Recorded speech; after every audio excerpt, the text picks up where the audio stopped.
Hello नमस्कार दोस्तों। इस वीडियो में मैं बताने वाला हूँ what is cost to company और टीसीएस का सैलरी आपको एनालिसिस करके दिखाऊंगा। आपको फ्रेशर को और 3 ईयर एक्सपीरियंस बंदे को कितना सैलरी मिलते हैं। तो चलिए शुरू करते हैं। तो सीटीसी का मतलब जो होते हैं कॉस्ट टू कंपनी, मतलब आप सोचिएगा कि एक कोई बंदे को टीसीएस में नौकरी मिला है, उसको 5 लाख का पैकेज मिला है। एक्सपीरियंस बंदा हो सकता है, 2 ईयर एक्सपीरियंस है, 5 लाख का 6 लाख का पैकेज मिला है। और कोई फ्रेशर को जो ज्वाइन कर रहा है उसको 4 लाख का पैकेज मिला, हो सकता है कि 10 लाख का पैकेज मिला है। वो जो पैकेज मिला है जो बोलता है ना, जो सीटीसी है, सीटीसी पैकेज 7 लाख। इसका मतलब होता है उसमें उसको जो कंपनी जो कॉस्ट खर्च कर रहा है उसके ऊपर उसको सीटीसी बोला जाता है, जैसे कि सीटीसी फॉर 10 लाख। ओके, इसका मतलब कंपनी उसके ऊपर जितना खर्च कर रहा है वो आपका सीटीसी के अंदर होता है। So CTC means cost to company. तो कंपनी जितना आपके ऊपर खर्च कर रहा है वो कॉस्ट टू कंपनी होती है। ओके,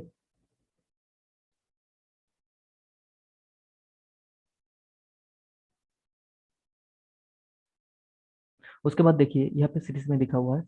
उसके बाद देखिए सीटीसी के अंदर क्या होता है, जैसे कि बहुत सारी कंपनी आपको एक्स्ट्रा बेनिफिट देता है, जैसे फूड अलाउंस देता है, कॉफी देता है, टी देता है। वो सब कुछ सीटीसी के अंदर आता है।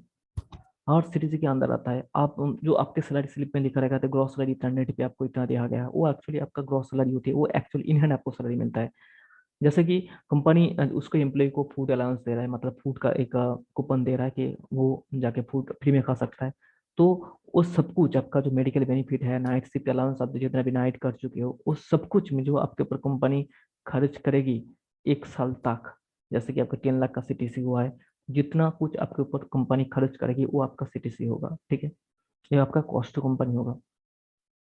और ग्रॉस सैलरी क्या होगा? ग्रॉस सैलरी होगा जितना आपको इन हैंड सैलरी मिल रहा है। ठीक है, ग्रॉस सैलरी मतलब आपको इन हैंड कितना मिल रहा है, आपको क्या मिल रहा है। कंपनी तो बहुत कुछ खर्च कर रहा है, वो एक्स्ट्रा कुछ कर रहा है जो आपको कुछ पता ही नहीं है। ठीक है, बट इन हैंड आपको जो मिलेगा वो आपका ग्रॉस सैलरी है। आपको जो विजिबल है, मेरे को ये मिल रहा है, ये बेनिफिट पूरा का पूरा चीज मेरे को मिल रहा है, वो आपका है ग्रॉस सैलरी। ठीक है, देखिए यहाँ पे देखिए difference between CTC and net salary and gross salary. Basic salary और allowance gross salary, basic salary and allowance मिला के आपको ग्रॉस सैलरी मिल रहा है। ग्रॉस सैलरी प्लस डिडक्शन जो होता है वो नेट सैलरी। डिडक्शन होता है ना, मैंने देखा होगा टीसीएस का सैलरी स्लिप में जो डिडक्शन हो जाता है, स्लिप टीसीएस का जो सैलरी पैकेज है, जो आपका सैलरी की स्लिप है, उसमें मैं देखा होगा कि आपका डिडक्शन हो रहा है, वो आपका नेट सैलरी है। तो नेट सैलरी प्लस कंपनी जो कंपनी कंपनी जो कंट्रीब्यूशन जो है वो आपका सीटीसी है। ठीक है, कंपनी का जो कंट्रीब्यूशन है वो सीटीसी होता है। ठीक है, तो अब यहाँ पे आपको एक गलत में मत रहा करो। जो ग्रॉस सैलरी होती है वो आप आपके अंदर ही विजिबल होता है, कंपनी आपको क्या आपको मिल रहा है, बेनिफिट मिल रहा है। और नेट सैलरी जो होता है आपको पूरा इन हैंड में आ रहा है। ठीक है, वो चीज होता है नेट सैलरी। देखिए यहाँ पे टोटल सीटीसी कैलकुलेटर जो है यहाँ पे लिखा हुआ है, जैसे कि आपका बेसिक सैलरी है, बेसिक सैलरी 5 लाख।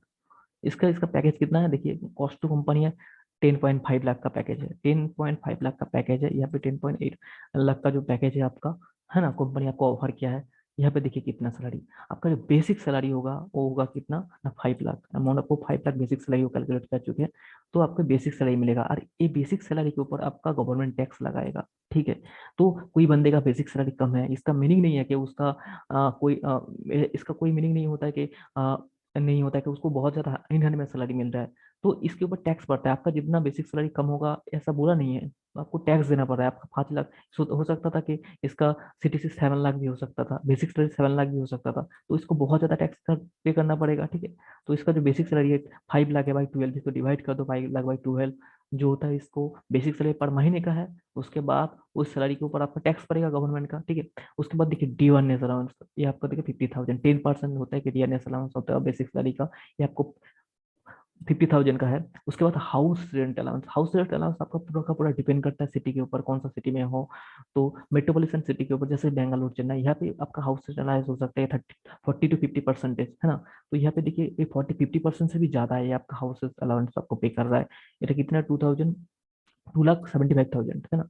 हाँ, ठीक है, ये आपको हाउस रेंट अलाउंस पे कर रहा है। ठीक है, तो ये बेसिक सैलरी का 50% से ज्यादा है एक्चुअली, है ना।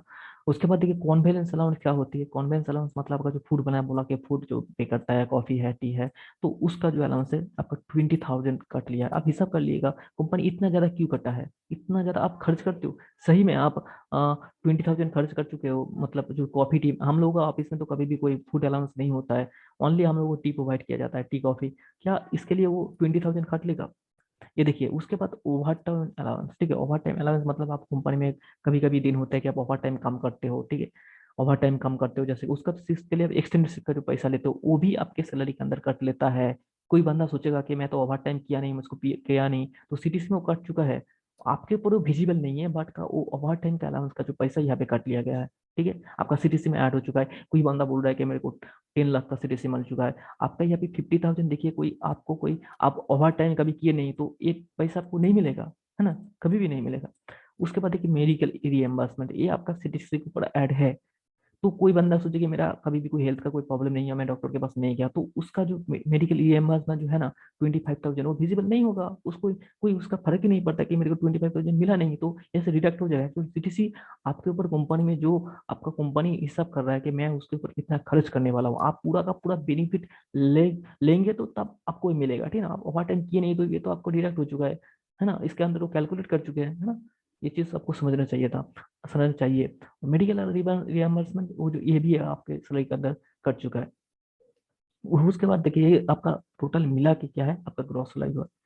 ठीक है, बेसिक सैलरी है ये वाला, टोटल मिला के ग्रॉस सैलरी आपको मिल रहा है। ठीक है, कितना मिला है ग्रॉस सैलरी, कितना मिला है 8,030। ये जो ग्रॉस सैलरी क्या है, ये वाला आपको आप लिए तो मतलब एक कॉन्वेंस अलाउंस सब कुछ मिले आपको, यूज किया मतलब ये ये जो है ना, ये वाला आपका मतलब आपको इन हैंड में नहीं मिल रहा है, ये जो चीज़ है आपको इन हैंड में नहीं मिल रहा है।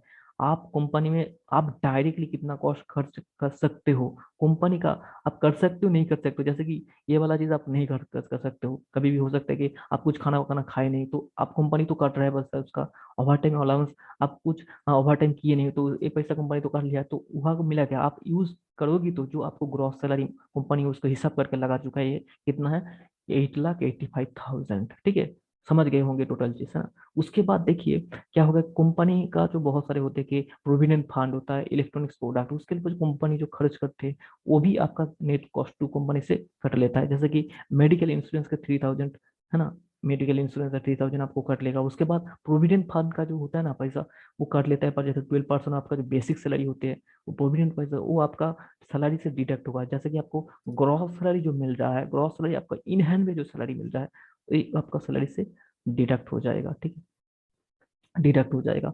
तो कॉस्ट टू कॉमर्स, सॉरी मैंने गलत बोल दिया। एक्चुअली आपका ग्रॉस सैलरी जो होगा आपको सैलरी में मिलेगा, उसके बाद ये आपका अलग से आपका डिडक्ट होगा, जो सैलरी आपको आपका जो सैलरी मिलेगा उसके बाद एक सैलरी आपको डिडक्ट होगा, प्रोविडेंट का पैसा है। उसके बाद इलेक्ट्रॉनिक्स प्रोडक्ट आपको जो कंपनी पे कर रहा है उसका है, तो टोटल मिला के आपको जो कॉस्ट टू कंपनी ये मिल रहा है। आपको ये चीज मैंने एक दिखाऊंगा टीसीएस का सैलरी स्लिप में, तो आपको बहुत अच्छी तरीके से समझ में आएगा। चलो दिखाते हैं आपको। ये देखिए, ये टीसीएस का लेटेस्ट प्ले स्लिप है, 2020 का मार्च के महीने का है। उसका टोटल 3 इयर्स एक्सपीरियंस है टीसीएस में। तो उसने मेरे को सैलरी स्लिप दिया है, तो मैं उसी के ऊपर बात रही थी, इसको मैं कर देता हूँ। ठीक है, उसका टोटल 3 इयर्स एक्सपीरियंस है, तो उसका जो सैलरी पैकेज है मैं आपको दिखा रहा हूँ। ठीक है, 3 इयर्स एक्सपीरियंस है, तो उसका जो टीसीएस कितना मिलता है 3 इयर्स एक्सपीरियंस में। देखिए उसका जो पैकेज स्टार्ट हुआ था 3.25 में, पैकेज स्टार्ट हुआ था 3.25, मतलब कॉस्ट टू कंपनी होता है ना।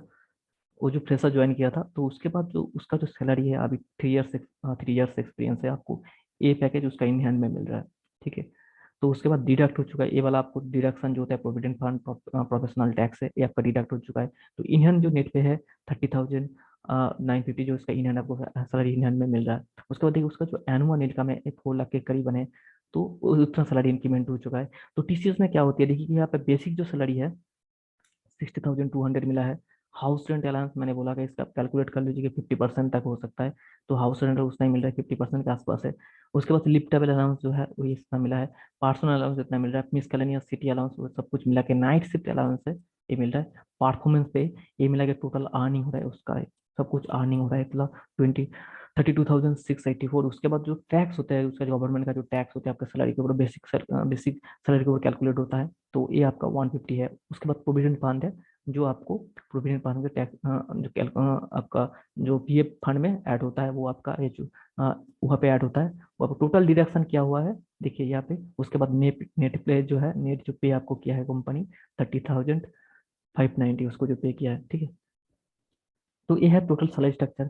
अब बहुत लोगों का गलत फैमिली है कि टीसीएस में कैसे उसका सैलरी इंक्रीमेंट होता है। टीसीएस में देखिए, टीसीएस में ऐसा होता है कि 8% टू 6% आपका जो ए ग्रेड मिलता है, जैसे कि बहुत हाईली परफॉर्मेंस होता है, ए पर्सन को 6% देता है, तो मैक्सिमम 8% हो सकता है, ईयरली डिपेंड अपन करता है। जो बी बैंड को मिलता है उसको 4% पर, मतलब जो सैलरी है उसका हाइक होता है।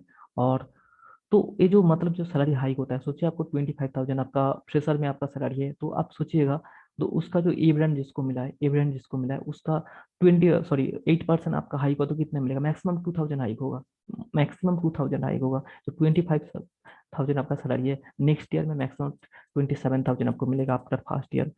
सेकेंड ईयर में आपको अच्छा परफॉर्मेंस दिया तो सेकेंड ईयर के बाद आपका ऐसे इसका कितना था, 29,000 हो सकता है।